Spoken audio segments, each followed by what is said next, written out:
Hospitals at night are, well, let's call them interesting. You think it's all calm and quiet, like some peaceful temple of healing.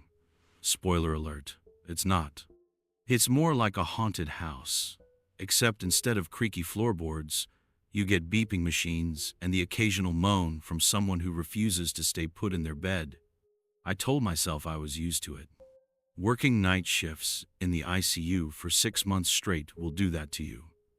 But this night, this one took the cake, and then threw the cake at my face. It started, as these things often do, with the alarm. The code blue alarm, to be precise. If you've never heard one, count yourself lucky. It's like the universe itself is screaming, "Hey, someone's heart just gave up. Fix it." It came blaring through the quiet like a fire drill on steroids, making me nearly spill my third cup of coffee for the night. The room? Number 16. I didn't think much of it at first. Just another patient whose body was doing its best impression of a stubborn car engine. I grabbed my stethoscope and bolted. When I got there, it was worse than I expected. John, middle-aged, stable as a rock during my last check-in, was sprawled out on the bed, pale as the hospital walls. Machines were screaming in protest, and his monitors looked like someone had started a game of Pong.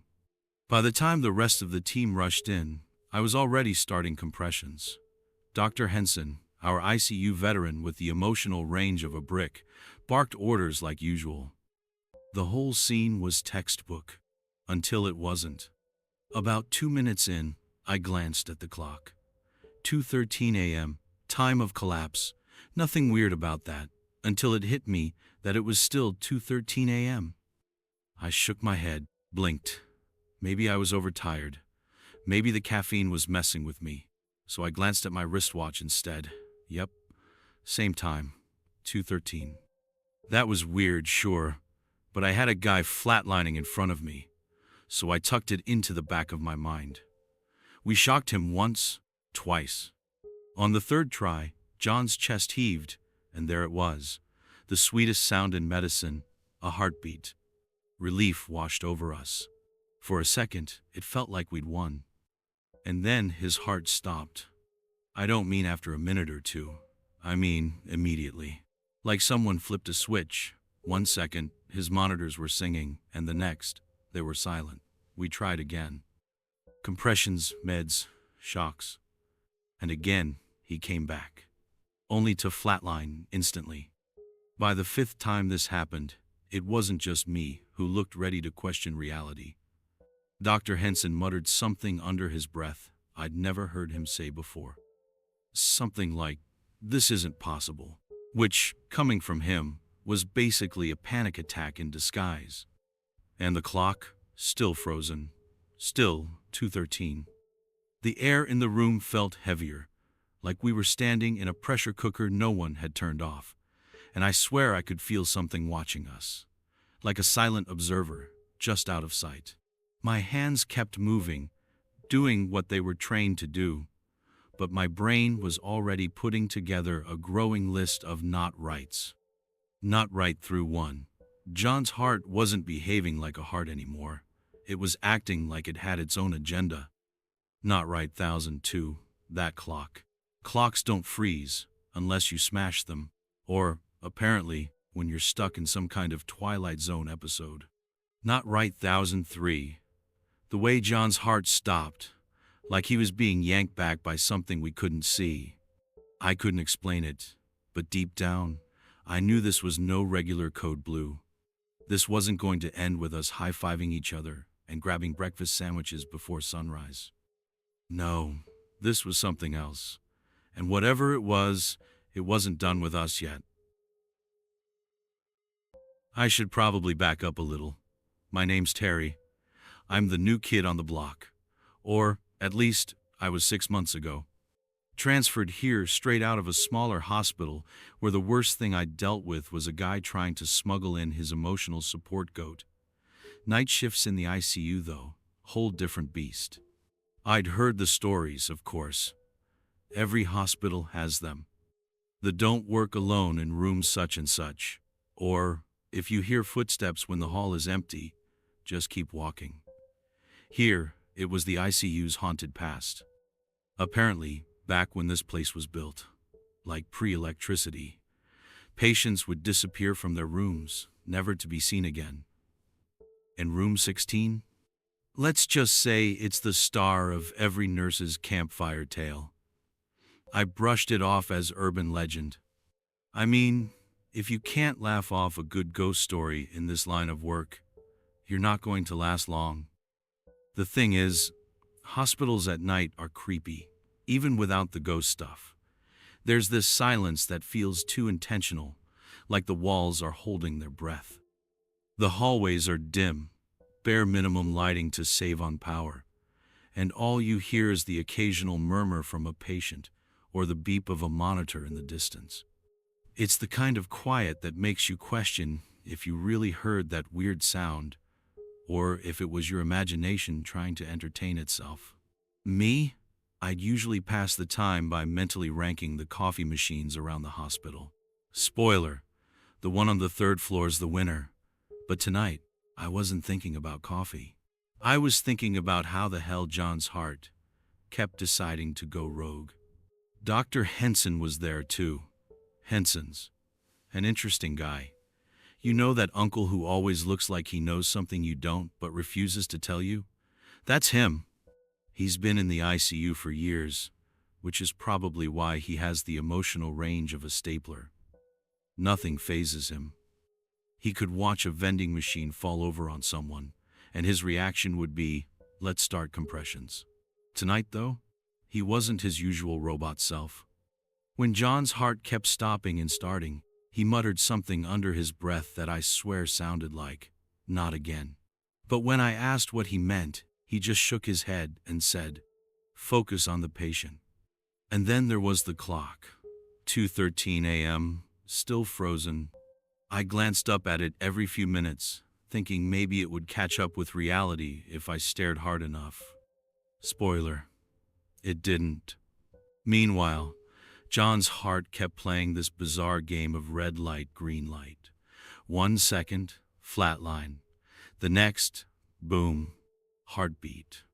And it wasn't a slow return like you'd expect after resuscitation.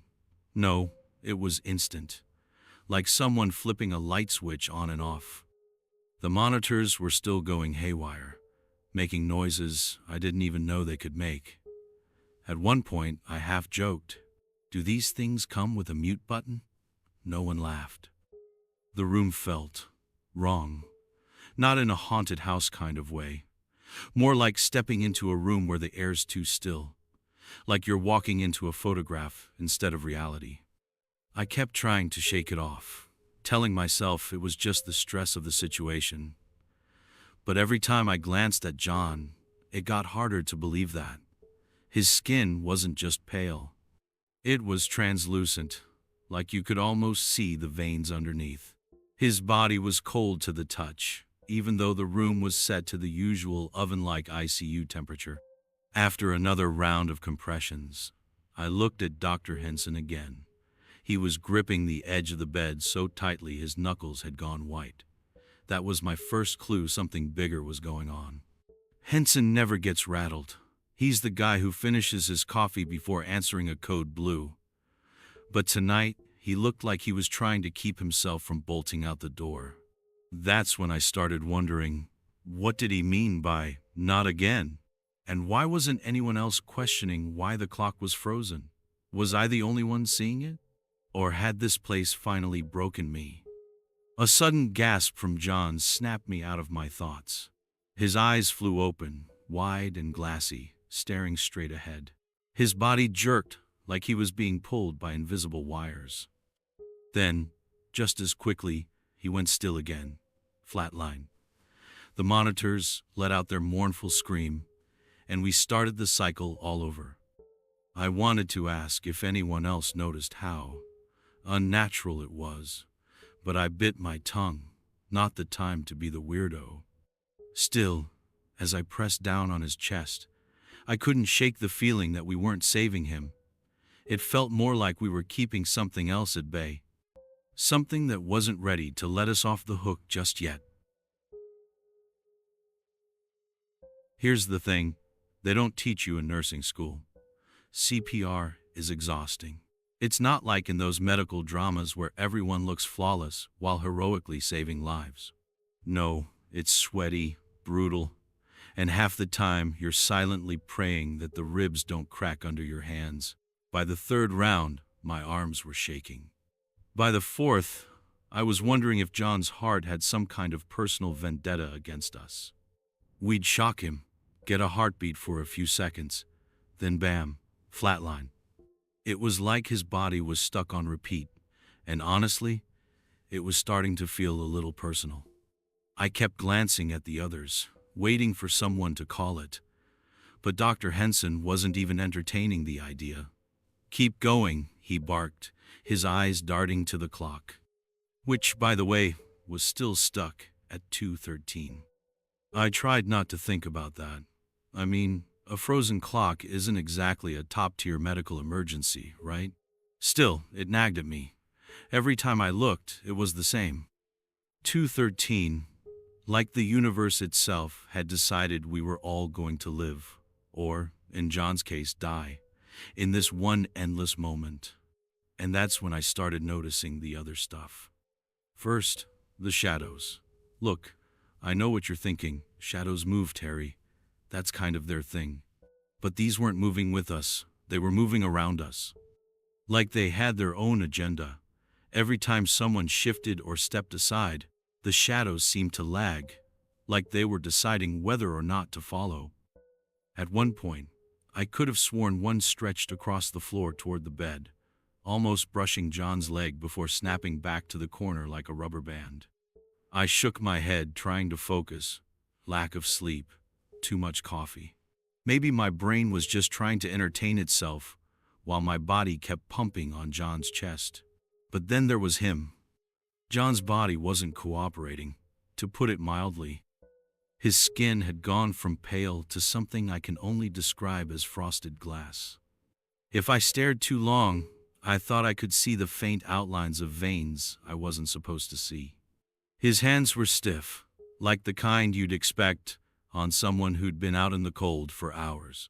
And his temperature? Ice. He wasn't just cold, he was wrong.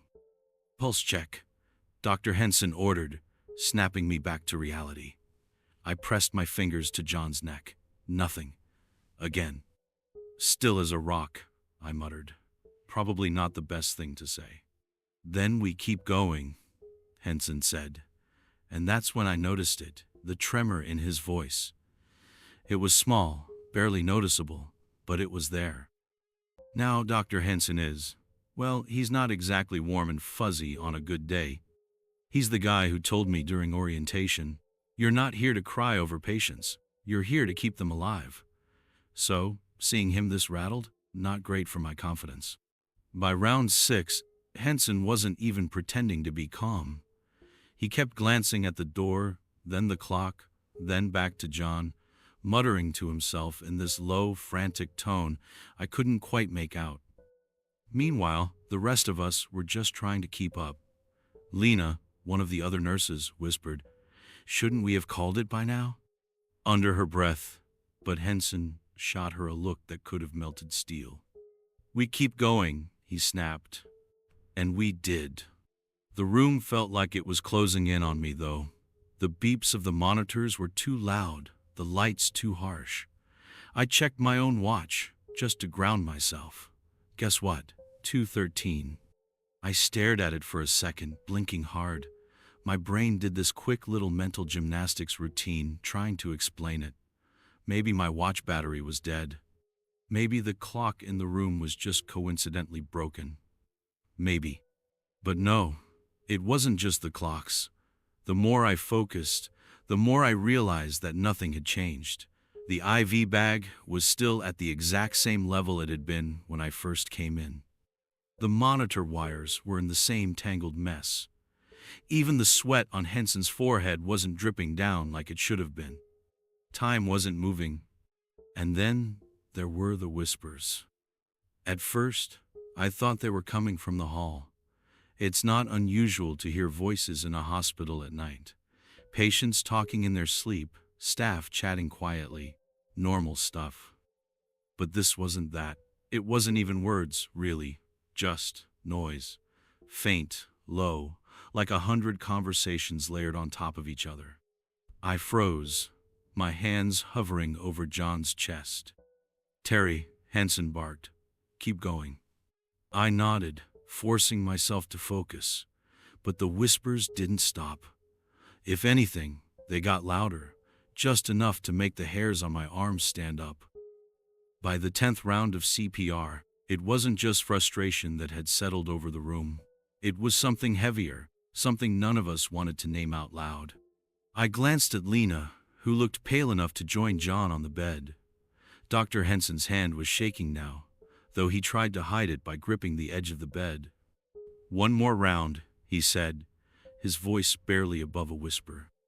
We shocked him again. And again, John's heart came back. Steady, rhythmic, perfect. For 3 seconds. Then, flatline. The room went silent, except for the monitor's droning beep. I didn't say it out loud, but I knew what everyone else was thinking. This wasn't medicine anymore. This was something else entirely. Something none of us were trained for. They say ICU night shifts are great for building character, or maybe just breaking it. By round 11 of CPR, I was seriously considering becoming a barista. John's heart kept stopping, restarting, stopping again, like a light switch someone was flipping just to mess with us. It was exhausting, sure, but it wasn't just that. The room felt wrong. Henson hadn't stopped muttering under his breath, pacing like a caged animal, which wasn't helping anyone's nerves. Lena, meanwhile, was staring at the clock, still stuck at 2:13, as if it might suddenly start moving again and free us from this ridiculous situation. It didn't. "We should call it," I said finally, the words tasting bitter in my mouth. I hated saying it. But rules are rules, and John had long passed the point where continuing made any sense. "We're not calling anything," Henson snapped. His tone was sharp, too sharp, and it made everyone stop for a second. He didn't even look at me, just kept pacing, his hands twitching like he wanted to punch something. "Dr. Henson," Lena said carefully, "we've been at this for, I don't even know how long. It's not working." "It's the room," Henson muttered, barely audible. He stopped pacing and turned to us, his eyes wild. "It's this damn room." I blinked. "Excuse me?" "Room 16, he said, gesturing around us like the walls were listening. "It's cursed. Always has been." Lena let out a short laugh, the kind that says, "You've got to be kidding me, but also please don't let that be true." "Look," I said, trying to be the voice of reason because apparently that was my job now. Every hospital has stories like that. It's just superstition. Henson gave me a look that made my stomach flip. "You think this is normal?" he demanded, pointing at John, who was currently not dead but not alive. "This happens here, in this room, over and over."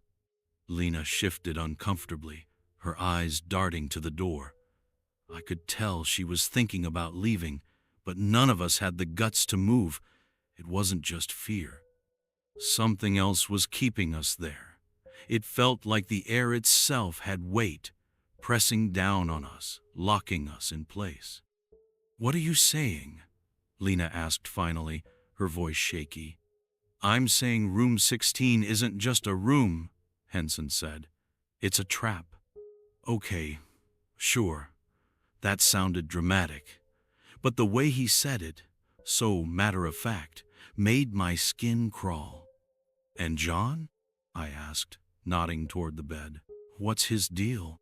Henson hesitated, his face pale. "That's the thing," he said. "He's not supposed to be here." Lena frowned. "What do you mean? He's your patient." "No," Henson said firmly. He's not. His records are incomplete. There's no history, no admission forms, nothing. I stared at him, my mouth dry. You're telling me this guy just appeared? Henson nodded, his jaw tight. I've seen a lot in my years here, but this is something else. Lena's face turned pale, and she muttered something under her breath I couldn't quite catch. What did you say? I asked, my voice a little sharper than I intended. I said, my aunt warned me about this place, Lena said, her eyes glued to the clock. She used to work here, back when this was the old wing. She said room 16 was bad. I rolled my eyes, trying to keep my tone light. Bad. Like the plumbing's outdated bad, or bad like ghosts and goblins bad? Lena didn't smile. She said it was cursed. That people didn't just die here, they got stuck, like they couldn't leave. I opened my mouth to respond, but the words caught in my throat. Suddenly, the monitors beeped again, signaling another flatline. John's heart had stopped again. Clear, Henson barked, grabbing the paddles like a man possessed. The jolt hit John's chest, making his body jerk. The monitor beeped once, twice, and then flatlined again. This isn't working, I said, my voice trembling now. Henson ignored me, going for another shock. But it wasn't just his stubbornness that was bothering me. It was his face. There was something off about it. His usually calm, detached demeanor had been replaced by something desperate, frantic. We're not stopping, he snapped. Dr. Henson, this is insane, Lena said, her voice rising. You're going to kill him. He's already dead, Henson shouted, slamming the paddles down on the tray. Don't you get it? We're not saving him. We're feeding the room. Silence. I glanced at Lena, hoping she'd say something to break the tension, but she looked just as stunned as I felt. What do you mean, feeding it? I asked slowly. Henson gestured around the room, his hands shaking. This place, it's not normal. It takes people, patients, nurses, doctors. We think we're helping, but all we're doing is keeping it alive. That's ridiculous, I said, though my voice lacked conviction.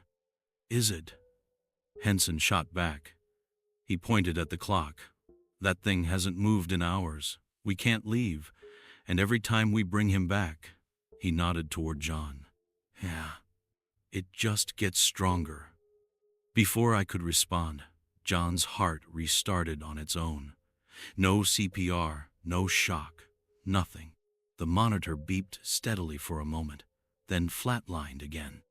It's the loop, Lena whispered, her voice barely audible.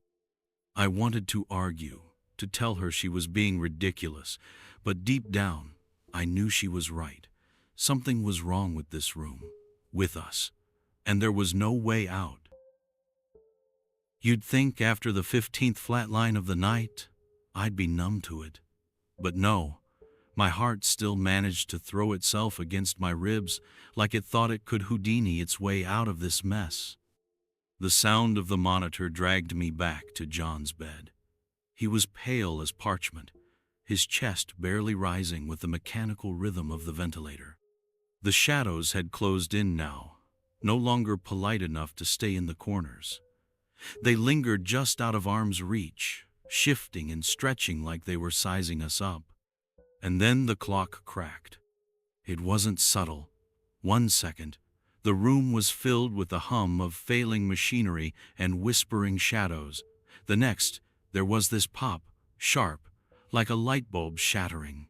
I whipped around just in time to see the face of the clock splinter, shards falling to the floor. But behind it, instead of wires and gears, there was nothing. Not nothing, like a dark wall or an empty hole. I mean nothing. A void so deep it felt like it was pulling the air straight out of my lungs. What the hell is that? Lena asked, her voice shaky. A really dramatic metaphor, I muttered, trying to keep my voice steady. The walls didn't wait for us to figure it out. They started moving, shifting. The tiles bulged and rippled like they were made of water. The shadows, the ones that had been so patient before, suddenly lunged forward, surrounding the bed. John's body jerked, like some invisible force had grabbed him. "No, no, no," Henson shouted, his hands shaking as he tried to grab the paddles again. "Stop," I yelled, stepping between him and the bed. "We're not reviving him again." "We have to," he snapped, his face pale, his eyes wild. "And what? Let him die again in 2 seconds? What's the point?" I shot back. Henson froze, his hands still clutching the paddles like they were a lifeline. "We're stuck," I continued, my voice breaking. "Don't you see? We're in a loop, and every time we try to save him, we're just feeding whatever this is." As if on cue, the walls pulsed. The movement synchronized with John's failing heart. The shadows reached for him, their forms solidifying into twisted shapes that looked almost human. "Oh, great," I said, my voice trembling. "We're starring in our very own haunted ICU soap opera." The shadows closed in around John's bed. Hands, actual hands, emerged from their forms, clawing at his sheets, pulling him down. "I can't," Lena stammered, backing against the wall. I could feel the void behind the clock pulling at me, drawing me closer. It wasn't just pulling me physically. It felt like it was dragging my thoughts, my memories, my very sense of self. I had to do something. "Shut it down," I muttered, more to myself than anyone else. I reached for the machines, my hands fumbling over buttons and switches. The ventilator hissed, the monitor beeped, the IV pump clicked. And then they stopped. For a moment, the room went eerily silent. I thought maybe I'd done it. Maybe I'd broken the cycle. But then, the machines turned back on, by themselves. "Are you kidding me?" I yelled, slamming my hand against the ventilator. The shadows didn't seem to care. They surged forward, their hands clawing at John, dragging him down into the bed. His body jerked violently, his mouth opening in a silent scream as he disappeared beneath the sheets. The walls started closing in now, the void behind the clock growing larger. The whispers turned into screams, voices overlapping, crying out for help, for mercy, for release. "We're not getting out of here," Henson said, his voice hollow. "Shut up," I snapped, even though I knew he was probably right. The room was suffocating now, the air so thick it felt like I was breathing through a straw. The shadows were everywhere, their shapes twisting into faces I almost recognized. Patients, nurses, people who had been here before us. I grabbed Lena's hand, pulling her toward the door. "We're leaving," I said, more to convince myself than her. "We can't," she whispered. "You know we can't." But I didn't care. I threw my weight against the door, yanking at the handle. It didn't budge. The void was closer now, its pull so strong I could barely stand. The shadows swarmed around us, their hands reaching, grasping, pulling. "Terry," Lena whispered, her voice trembling. "What?" I snapped, turning to her. But she wasn't looking at me.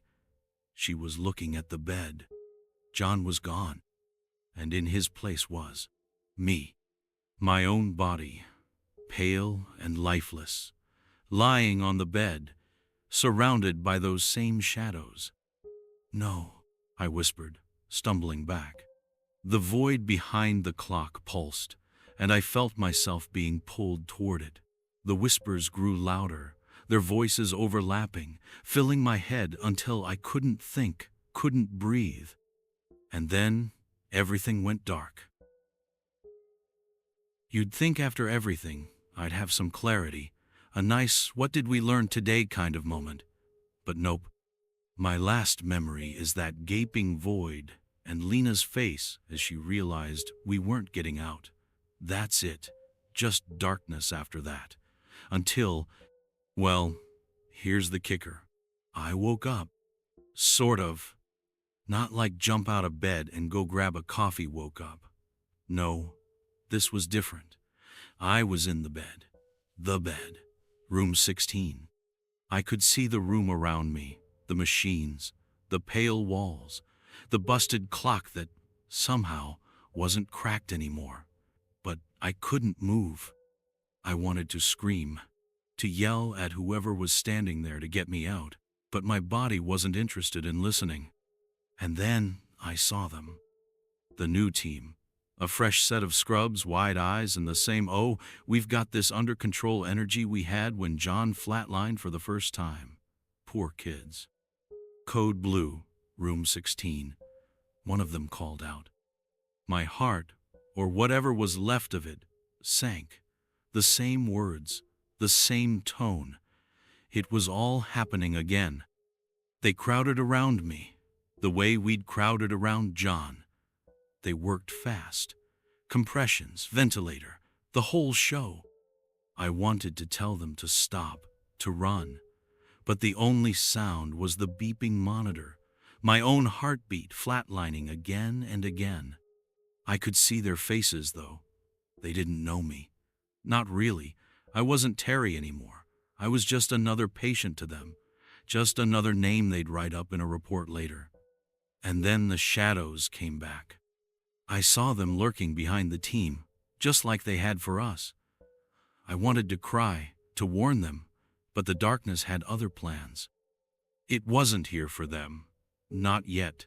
It was here for me. One by one, the team started noticing.